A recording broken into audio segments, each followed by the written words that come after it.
Mentioned how you were the industry that really created deepfakes. I know we should apologize now because, if it hadn't been for media and entertainment space, we wouldn't really have the faculties and capabilities we have today for deepfake. I can't do e-discovery inside Copilot as an example, or inside Gemini. I think there's a potential of a lot of data leakage. As much as the technology makes things easier for us, it also opens up a lot of opportunity for risks and exposures.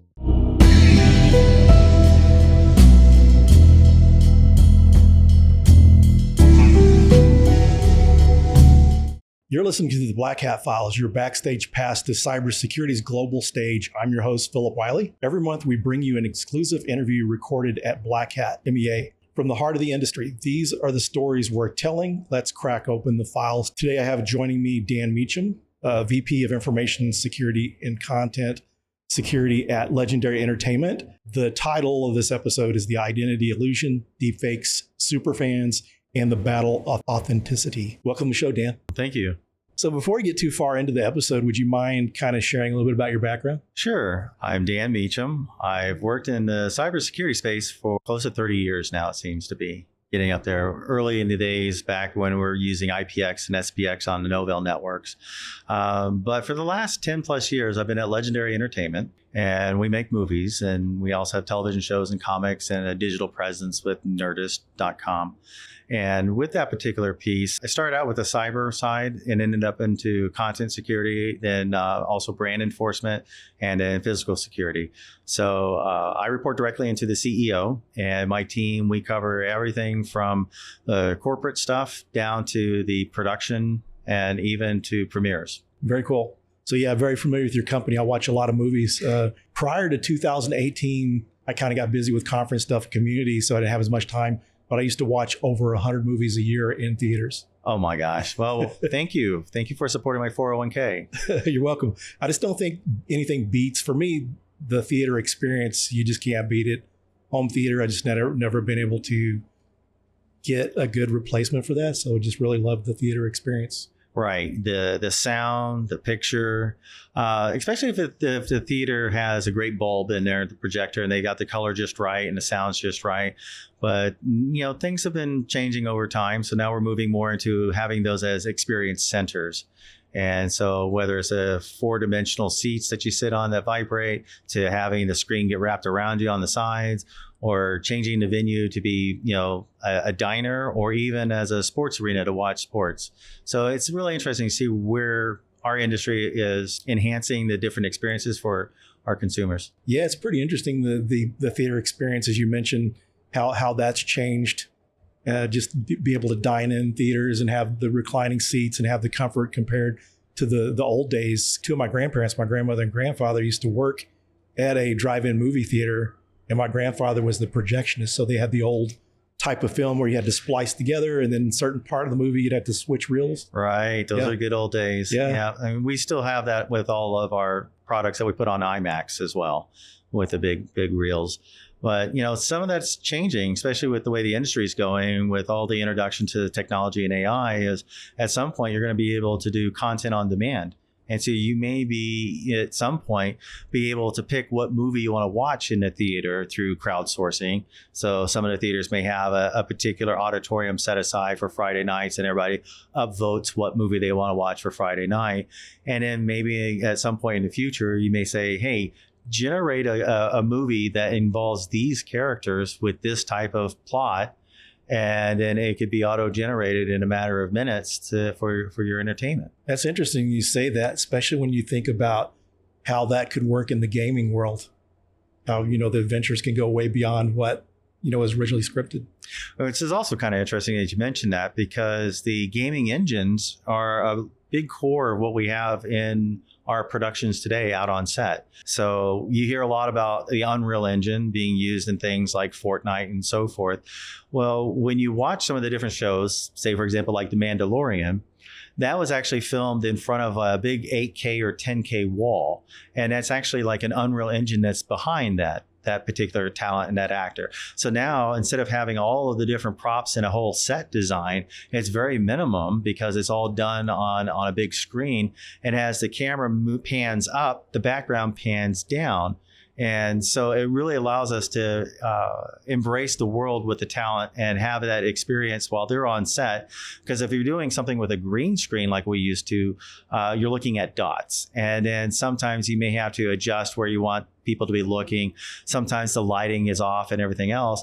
But say, for example, if this was one of those volume sound stages where the wall behind us was all screens, the ceiling's all screens and everything else, if the director wanted to, they can just draw a little sun up there at the to the side, and they can choose to be more warm or more cool. And as the brightness on there reflects down onto you and casts shadows onto the costume, it actually also casts shadows into the artifacts that are in the three-dimensional world that's created on that panel. Yeah, that's very interesting, especially when you mentioned the positioning the sun and setup. It makes me think of back to the old days when I was doing AutoCAD, how you could do the 3D drawings and you would set the lighting on the person and you would select your lighting point. So it's kind of interesting how that third dimension can make it more of a challenge, but I guess the technology in AI is helping out with that. Well, yes, the technology is, but then as much as the technology makes things easier for us, it also opens up a lot of opportunity for risks and exposures. And especially since most of everything we film today is digital and we stream from camera to devices, to like the director, or on a virtual production, we may actually be streaming what we're shooting real time to somebody on the other side of the world. So that way, if that's part of a story writer, or if that's the graphic designer that wants to see how they want to position a tree behind somebody's head, because the director is like, I need you to move this, or let's rotate the world a little bit. It really does open up some exposures there. The other thing too that's also kind of fascinating is, as we have the cameras here, we may have somebody that has an iPad that's watching on the iPad, and they can take screenshots as we go, because we may have to reset the scene. Like, is the hair in the right spot? Is the splatter, or, is the product placement in the right spot? And so are looking from a stunt coordinator to say, hey, I need you to move a little bit more to the left because we don't want to have this particular type of risk.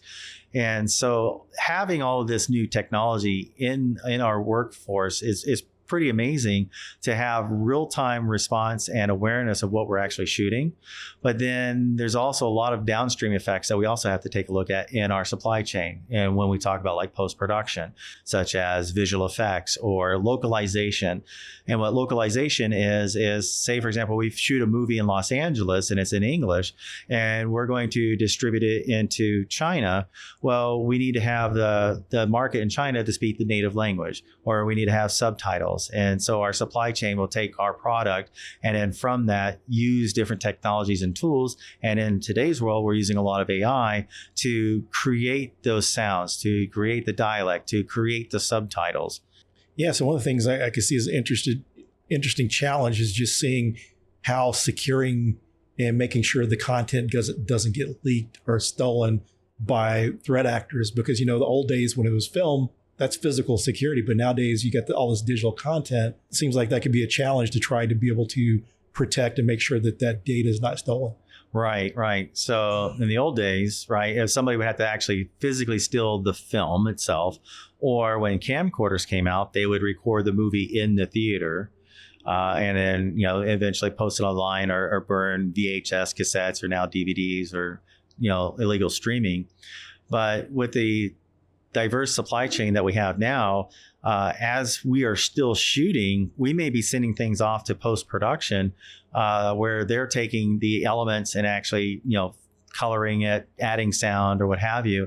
And so your entire product is distributed across multiple supply chain folks at any given instant, and having to make sure each one of those different partners has a security posture that meets your standards and your expectations is quite daunting. Yeah, it's very interesting because I'm sure that I can't really recall any big breaches, but I'm sure there's got to be some leaks of some major movies. Oh, there's a lot out there, but we don't talk about them. Okay. But we can. But from the standpoint, because we won't name names or anything else like that. But so some of the different things that you think about, if we're sending a movie off to have the localization where they do the subtitles, right? They don't necessarily need the movie in color. Maybe we'll make it black and white. Maybe we'll do high contrast red. Maybe we'll make it staticky so you can't really see it, because what they're working on is listening to what the actors are saying and then doing the articulation and the expression as they do the translation. So they don't necessarily need the perfect product from that perspective. And then likewise, when we're looking at visual effects, maybe they don't need the full soundtrack or the different layers. As you know, there are different editing music tracks that they may add as they're going through before they get the final score. And then sometimes the final score, as they're doing it, they may not have the polished version of the movie, or they may have the movie again with black and white. And again, there's other different attributes or elements that we put in there, such as watermarking is a big piece to help. And also we do a lot of stenography or digital forensics and audio forensics that the average person can't hear, but a computer system can pick up. Because a lot of times, like when folks stream or pirate content, they'll stretch it out or they'll put bubbles in front of it and so forth. And so there's ways that we have in order to identify it so we can take it down. But with the stenography and other different pieces, it helps us know where in the supply chain that leak actually occurred. And so it's not so much to, point the finger at you and say you did a horrible thing, because if the world finds out that you're the source of the leak, you may never ever be able to work in the industry again. But what it allows us to do is really focus in that part of the supply chain where we may have a defect or a compromise or an exposure that we can quickly go in and correct it so we don't lose any additional assets. Yeah, very interesting. And I know part of the title of this episode has deepfakes in the title. So you were before we started, you kind of mentioned how you were the industry that really created deepfakes. I know we should apologize now, because it wasn't, if it hadn't been for the media and entertainment space, we wouldn't really have the faculties and capabilities we have today for deepfakes. And I mean, when you think about how do you put Forrest Gump in a movie, or how do you take a particular actor and have them speak Japanese and move their lips perfect, right? A lot of that technology that we had been building for the last decade plus has now come out to the consumer side. And so has made it readily available for other folks to experience and experiment with these different capabilities to do it. And, it's great in a lot of aspects, but it all depends on how you use it, right? It's like what Spider-Man would say, with great power comes great responsibility. And, it's fascinating to be able to take pictures of old family members. And if you happen to have audio files of those family members, then they may be deceased, to bring them back to life, to have them, read their grandchild that they never met a bedtime story or some other different type of piece. And I think that's a great use.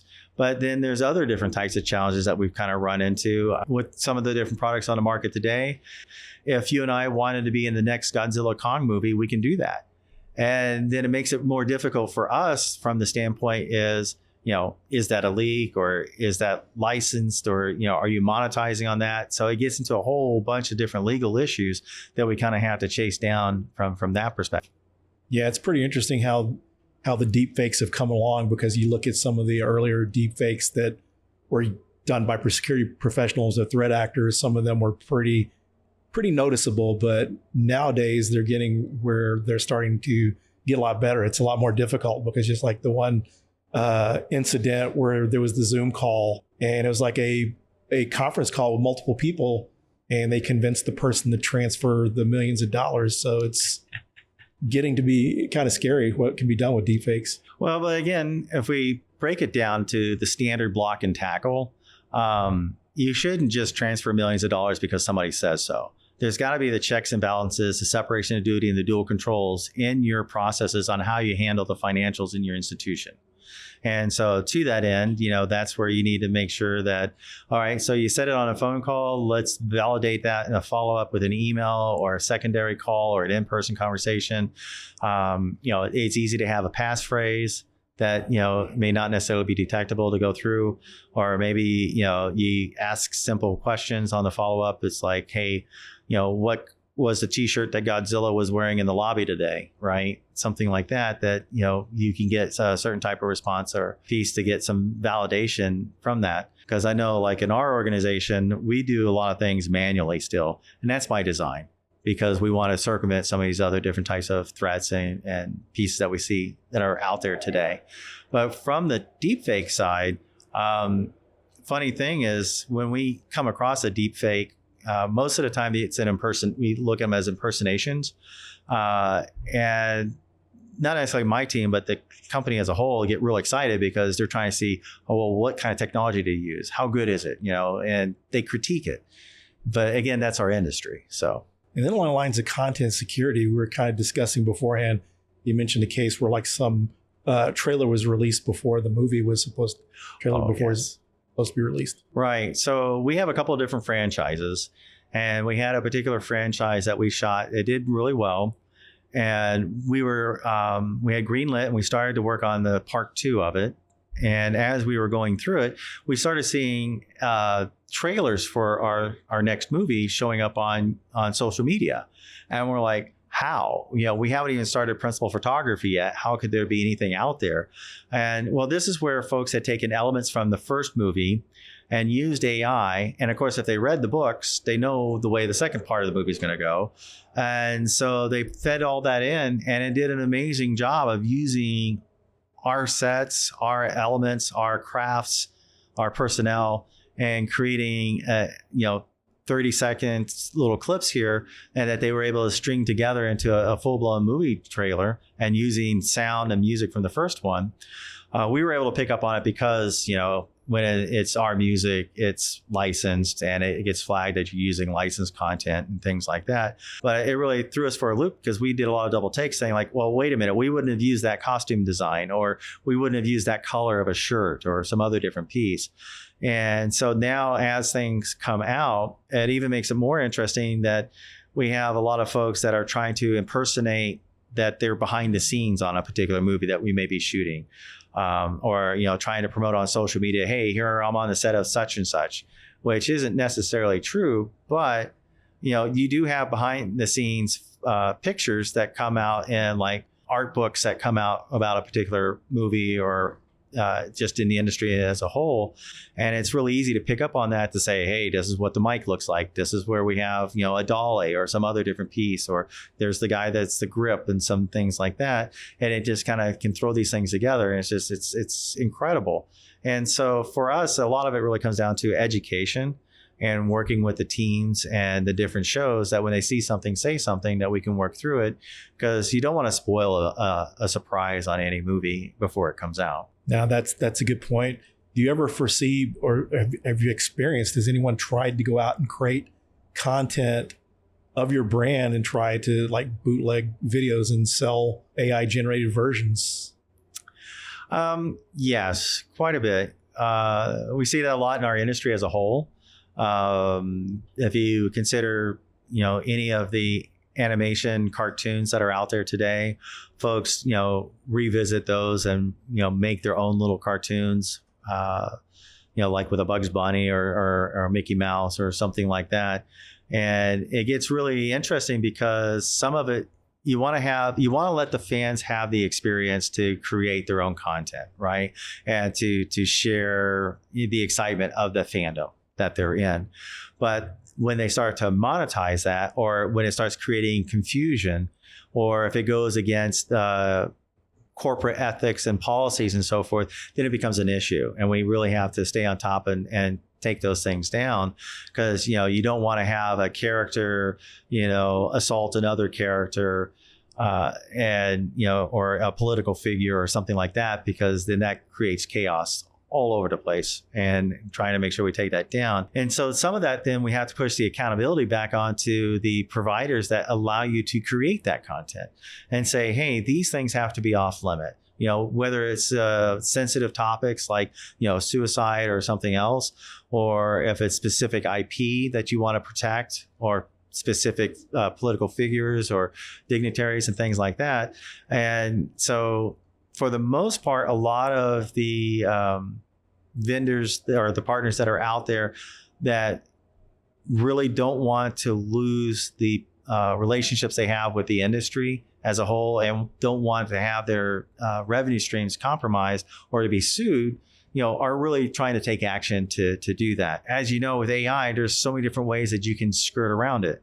Like, for example, one of my presentations I was doing here at Black Hat Middle East Africa, I wanted to use a collage of our movie posters.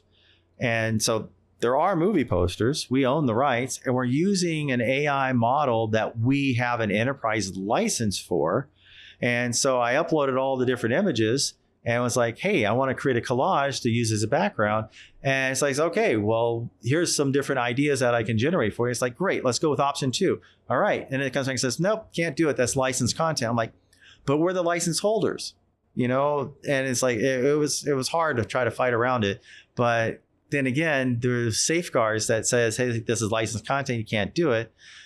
You can manipulate the prompt to say, well, I understand it's licensed, but let's say if it wasn't licensed, but if I wanted to create something to help me track for licensed content that I want to use as an example, and then it spits it out. And you're like, okay, that's not very helpful, but it got me what I wanted.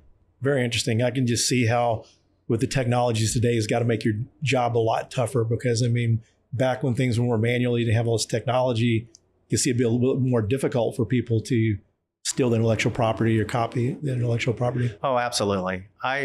We joke about it. I feel like I'm like this close to becoming an auditor. So leaving security, becoming an auditor, and actually test everybody's security. But it's a journey. A lot of it is training and education, trying to keep our teams up to speed, coming to events like this to see where's the innovation. I like to look at all the new partners that we have out here, the new exhibitors, because sometimes we find something that is unique, but we may want to use it in a different approach to do, whether it's part of a takedown, looking for images or securing a particular piece or equipment that we're trying to do. And then a lot of times there may be things here at the show that don't match what our portfolio looks like, but it definitely is something that we want to make sure that we have it in a catalog because somewhere in our supply chain, somebody has that platform or somebody is using that technology. Just out of curiosity, what was your talk on at Black Hat? Oh, my talk's at Black Hat. So there's 2 of them. One of them is how we secure the content behind the camera. How do we secure the digital assets? And kind of like what we're talking through today. The other presentation is about brand enforcement and how I took how I went from being a cost center in the organization to being a profit center by going after unlicensed merchandise that is related to our intellectual property. Yeah, very interesting. With AI being so popular and just the subject of every conference, do you have any tips for anyone on how to secure their AI environments and operate in AI securely? Well, that's a very open-ended question. And the way I look at it, there's a lot of different things depending on how you want to break it down, right? Because a lot of it sits in the camp of authentication and authorization. Some of it sits in the camp from, when you look at your data loss prevention and trying to look at what can you put into the model, what can you take out of the model, or if it comes out of the model to flag it. But what we don't see is what's inside the model. There's not a lot of products out there today. And so what I'm really concerned with and looking at and really want some folks to lean in on, let's say, for example, we were going to make a movie about a fish, but you came from another studio that was also making a movie about a fish, right? How do I know that what you did at another studio isn't going to influence what we're doing with our movie here, right?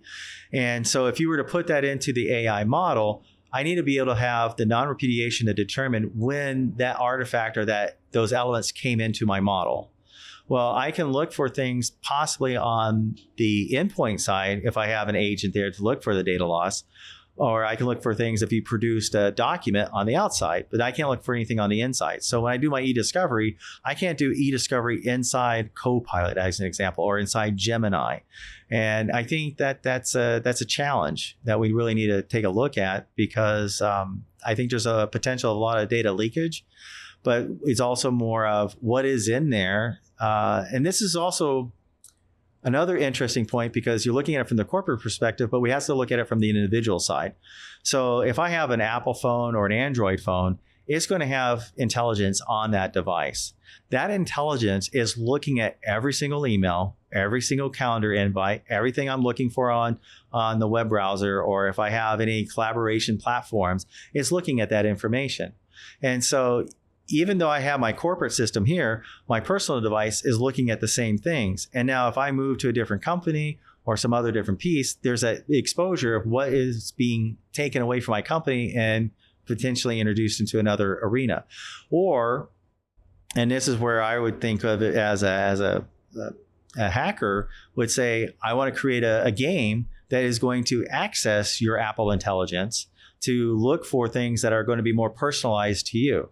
So if you always are looking for shoes, and I want to make sure that I give you shoe advertisement in my platform, then I need to know that you're looking at shoes on the web browser. Well, if the AI is harvesting that information, then I should be able to tap into the AI to give me that information for my application as well. And so then it's not that far-fetched to think that if that's the case, then let me create an app that is a card game that I know that this CEO is going to be really interested in playing. And if it gets put onto their phone, then I can access photos on their phone, their contacts, their calendar. Maybe if I can't get to those because they have them locked down, but if I can access the AI on that phone, then there's a back way in for me to get that same type of detail and information. So now I know when the next merger acquisition is going to happen or something else. So those are the things that would really keep me up at night. And a part of it is education, but you can't tell folks that they can turn all those things off on their personal device and be effective. Yeah, that was a great response. Probably one of the best responses I've gotten from someone on that, and definitely some different insights. So that's a wrap. A big thank you to Dan Meacham for joining us today. Let's close the file into the next chapter. This is Phillip Wylie signing off.